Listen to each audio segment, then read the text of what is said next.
मैं अखिलेश शर्मा आप सबका अपने YouTube चैनल ए शर्मा अकेडमी पर स्वागत करता हूं। डियर स्टूडेंट्स, अब हम डिस्कशन करेंगे भारतीय राष्ट्रीय कांग्रेस के अधिवेशन। लास्ट वीडियो जो हमने बनाया वो जनरल इंट्रोडक्शन रिलेटेड टू भारतीय राष्ट्रीय कांग्रेस की स्थापना कब हुई, किसने की और किस तरीके से, क्या उसके पीछे उद्देश्य था। तो अगर हम बात करें भारतीय राष्ट्रीय कांग्रेस की स्थापना 1885 में हुई, जैसे कि ऑलरेडी हमने बताया। अगर पहला अधिवेशन इसका सन 1885 में बम्बई में हुआ और जिसकी अध्यक्षता WC बनर्जी या व्योमेश चंद्र बनर्जी ने की थी।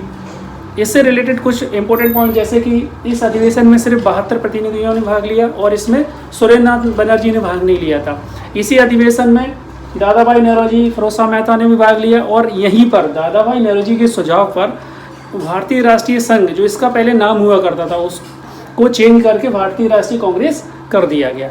प्रथम अधिवेशन में अगर हम बात करेंगे महासचिव कौन था, तो प्रथम अधिवेशन में महासचिव ए.ओ. ह्यूम को बनाया गया था। प्रथम अधिवेशन में कुछ निम्नलिखित मांगें प्रस्तुत की गई थी, जैसे कि केंद्र और प्रांतों में विधान परिषद का विस्तार होना चाहिए और भारतीयों को समान अवसर मिलना चाहिए उच्च सरकारी नौकरियों में, और सैनिक खर्च में कटौती की जानी चाहिए, और एक रॉयल कमीशन की नियुक्ति होनी चाहिए, किस लिए, जो भारतीय प्रशासन की जांच कर सके। और इसमें जो प्रतिनिधियों ने भाग लिया था वो सब पढ़े लिखे थे, जिनमें अधिकतर वकील, व्यापारी कहाँ के थे, जो बम्बई के और बंगाल के जमींदार लोगों ने भाग लिया था। तो ये जो पॉइंट्स हैं ये रिलेटेड टू फर्स्ट अधिवेशन। अगर हम बात करें दूसरा अधिवेशन, तो कांग्रेस का दूसरा अधिवेशन सन 1886 में कलकत्ता में हुआ और जिसकी अध्यक्षता दादा भाई नौरोजी ने की थी, और इसमें करीब 343 प्रतिनिधियों ने भाग लिया था। नेक्स्ट, तीसरा अधिवेशन, कांग्रेस का तीसरा अधिवेशन सन 1887 में हुआ और ये कहाँ पर हुआ, ये मद्रास में, और इसकी अध्यक्षता बदरुद्दीन तैयब जी ने की थी। इसमें करीब 607 प्रतिनिधियों ने भाग लिया था। एक क्वेश्चन पूछा जाता है कि प्रथम मुस्लिम अध्यक्ष कौन है भारतीय राष्ट्रीय कांग्रेस का, तो उस कंडीशन में आपका आंसर होगा यहाँ पर ये बदरुद्दीन तैयब जी, क्योंकि ये प्रथम मुस्लिम अध्यक्ष जो भारतीय राष्ट्रीय कांग्रेस के बनाए गए थे।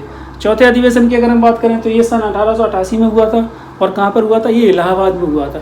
और यहाँ पर गैर भारतीय फर्स्ट अंग्रेज व्यक्ति जिन्हें अध्यक्ष बनाया गया था वो कौन थे, जॉर्ज यूल। ये क्वेश्चन भी पूछा जाता है, प्रथम अंग्रेज अध्यक्ष कौन थे भारतीय राष्ट्रीय कांग्रेस के, तो आपका आंसर होगा जॉर्ज यूल। और इसमें करीब 1248 प्रतिनिधियों ने भाग लिया था। नेक्स्ट, भारतीय राष्ट्रीय कांग्रेस का 12वां अधिवेशन सन 1896 में हुआ और ये कहाँ पर हुआ, ये हुआ था कलकत्ता में, और इसकी अध्यक्षता रहीमतुल्ला सयानी ने की थी। और यहाँ पर वंदे मातरम जो बंकिम चंद्र चटर्जी द्वारा स्वरचित गीत गाया गया। तो यहाँ पर सबसे मेन जो इम्पोर्टेंट पॉइंट अगर हम बात करें तो पहली बार वंदे मातरम गाया गया। नेक्स्ट देखिए, कांग्रेस का 17वां अधिवेशन सन 1901 में हुआ और ये कहाँ पर हुआ, ये हुआ कलकत्ता में, और यहाँ पर गांधी जी ने पहली बार भाग लिया था। नेक्स्ट, कांग्रेस का 21वां अधिवेशन सन 1905 में जो बनारस में हुआ और इसकी अध्यक्षता गोपाल कृष्ण गोखले ने की, और यहाँ पर स्वदेशी बंगभंग आंदोलन का समर्थन किया गया। नेक्स्ट, भारतीय राष्ट्रीय कांग्रेस का 22वां अधिवेशन सन 1906 में कलकत्ता में हुआ, जिसकी अध्यक्षता दादा भाई नौरोजी ने की, और इन्होंने अपने भाषण में पहली बार स्वराज शब्द का प्रयोग किया। भारतीय राष्ट्रीय कांग्रेस का 23वां अधिवेशन सन 1907 में सूरत में हुआ, जिसकी अध्यक्षता डॉक्टर रासबिहारी बोस ने की, और यहाँ पर ही कांग्रेस का प्रथम विभाजन किसमें हुआ, गरम दल और नरम दल में विभाजन हो गया। नेक्स्ट, 24वां अधिवेशन भारतीय राष्ट्रीय कांग्रेस का सन 1908 में मद्रास में हुआ और इसकी अध्यक्षता भी डॉक्टर रासबिहारी बोस ने की, और यहाँ पर कांग्रेस संविधान का निर्माण हुआ। ये इसका विशेष कार्य जो यहाँ पर हुआ था। कांग्रेस का 27वां अधिवेशन सन 1911 में कलकत्ता में हुआ, जिसकी अध्यक्षता पंडित बिशन नारायण धर ने की, और यहाँ पर रविंद्रनाथ टैगोर द्वारा रचित जन गण मन गाया गया। नेक्स्ट, भारतीय राष्ट्रीय कांग्रेस का 32वां अधिवेशन सन 1916 में लखनऊ में हुआ, जिसकी अध्यक्षता अंबिका चरण मजूमदार ने की।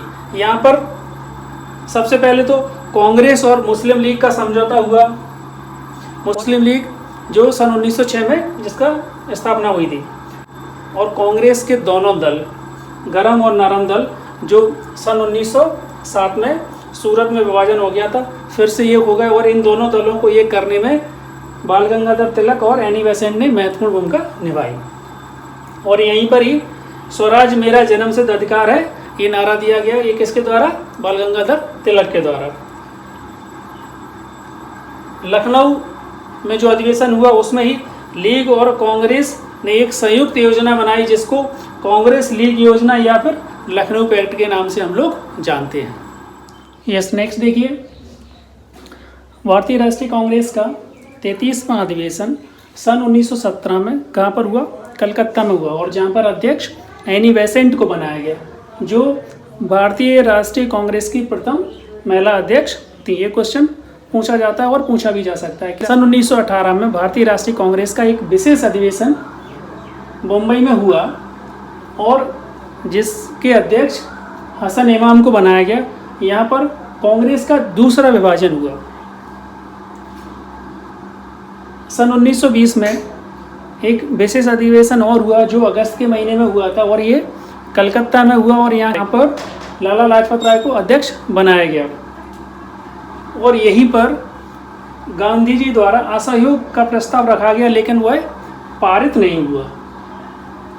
उसके बाद नेक्स्ट, भारतीय राष्ट्रीय कांग्रेस का 36वां अधिवेशन दिसंबर महीने में 1920 में हुआ, और ये कहाँ पर हुआ? नागपुर में हुआ, और जहाँ पर अध्यक्ष CB राघवाचार्य को बनाया गया।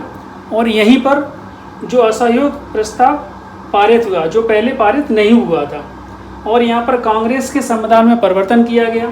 साथ साथ में जो, और यहाँ पर संवैधानिक और वैधानिक तरीके से स्वशासन प्राप्त करने का जो लक्ष्य था उसको बदलकर अहिंसक और उचित तरीके से स्वराज की प्राप्ति का लक्ष्य रखा गया। नेक्स्ट, भारतीय राष्ट्रीय कांग्रेस का 37वां अधिवेशन सन 1921 में अहमदाबाद में हुआ, और यहाँ पर अध्यक्ष हकीम अजमल खां को बनाया गया। हालांकि अध्यक्ष पद के लिए CR दास का चयन हुआ था, लेकिन वो जेल में होने के कारण इसकी अध्यक्षता हकीम अजमल खान ने की थी।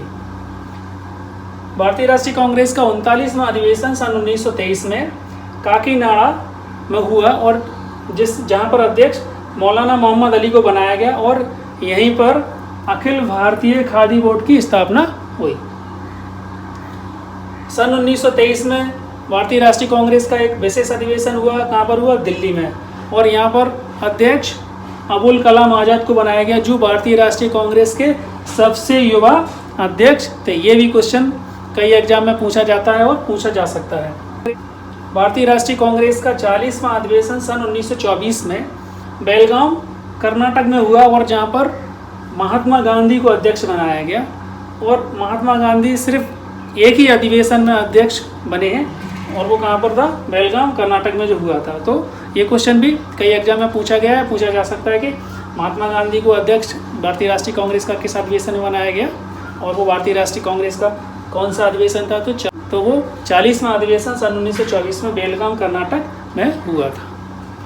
अगर हम बात करें भारतीय राष्ट्रीय कांग्रेस का 41वां अधिवेशन सन 1925 में कानपुर में हुआ, और जहाँ पर श्रीमती सरोजनी नायडू को इसका अध्यक्ष बनाया गया। तो ये प्रथम भारतीय महिलाएं जिन्हें भारतीय राष्ट्रीय कांग्रेस का अध्यक्ष बनाया गया था। 40वां अधिवेशन सन 1926 में गुवाहाटी में हुआ, और यहाँ पर एस श्रीनिवास आयगार को यहाँ का अध्यक्ष बनाया गया, और यहाँ पर कांग्रेस कार्यकर्ताओं के लिए खादी पहनना अनिवार्य कर दिया गया था। अगर हम बात करें भारतीय राष्ट्रीय कांग्रेस का 43वां अधिवेशन सन 1927 में हुआ, जो कहाँ पर? मद्रास में, और इसके अध्यक्ष डॉक्टर AM अंसारी को बनाया गया। यहाँ पर पूर्ण स्वाधीनता की मांग और प्रथम बार स्वतंत्रता प्रस्ताव पारित किया गया था। नेक्स्ट हम बात करते हैं 45वां अधिवेशन सन 1929 में। ये काफ़ी इंपॉर्टेंट है, कई एग्जाम में इससे रिलेटेड क्वेश्चन पूछे जाते हैं। ये कहाँ पर हुआ था? ये हुआ था लाहौर में। लाहौर कहाँ? रावी नदी के किनारे। और इसकी अध्यक्षता किसने की थी? यहाँ पर पंडित जवाहरलाल नेहरू को अध्यक्ष बनाया गया था, और ये 31 दिसंबर 1929 को इसका आयोजन किया गया था। यहाँ पर क्या जो विशेष काम हुए? तो पहली बार 26 जनवरी को प्रत्येक वर्ष स्वतंत्रता दिवस मनाने का प्रस्ताव पारित किया गया और पहली बार पूर्ण स्वराज की मांग की गई। और प्रथम स्वतंत्रता दिवस 26 जनवरी 1930 को मनाया गया। और इसी अधिवेशन में पंडित जवाहरलाल नेहरू को पहली बार भारतीय राष्ट्रीय कांग्रेस का अध्यक्ष बनाया गया। इसी अधिवेशन में कांग्रेस कार्यकारिणी को सविनय अवज्ञा आंदोलन शुरू करने का अधिकार दिया गया। 1929 में आधी रात को तिरंगा झंडा पंडित जवाहरलाल नेहरू के द्वारा फहराया गया तथा साथ में पूर्ण स्वराज, वंदे मातरम और इंकलाबाद जिंदाबाद के नारे लगाए गए। और इसी अधिवेशन में नेहरू रिपोर्ट को निरस्त किया गया। नेहरू रिपोर्ट जो संविधान निर्माण के लिए बनाई गई थी और ऐसा संविधान जो सभी लोगों को मान्य हो और जिसके अध्यक्ष मोतीलाल नेहरू तथा सचिव जवाहरलाल नेहरू थे। और यहाँ पर जो मेन था डोमिनियन स्टेट की मांग, डोमिनियन स्टेट का दर्जा भारत को मिले। और ये रिपोर्ट 28 से 30 अगस्त के बीच में सन 1928 में प्रस्तुत की गई थी। तो इस रिपोर्ट को यहाँ पर निरस्त कर दिया गया था। साथ में ही कांग्रेस संविधान में जो स्वराज शब्द था उसका अर्थ पूर्ण स्वराज होगा, ऐसा इस अधिवेशन में निश्चित किया गया। So in the last I would like to say that आपको हमारे वीडियोज पसंद आ रहे होंगे। अगर आपको वीडियोज हमारे अच्छे लग रहे हैं तो चैनल हमारा लाइक कीजिए, वीडियोज हमारे लाइक कीजिए, चैनल हमारा अपने दोस्तों के साथ शेयर कीजिए, चैनल हमारा सब्सक्राइब कीजिए to get more videos. Thank you.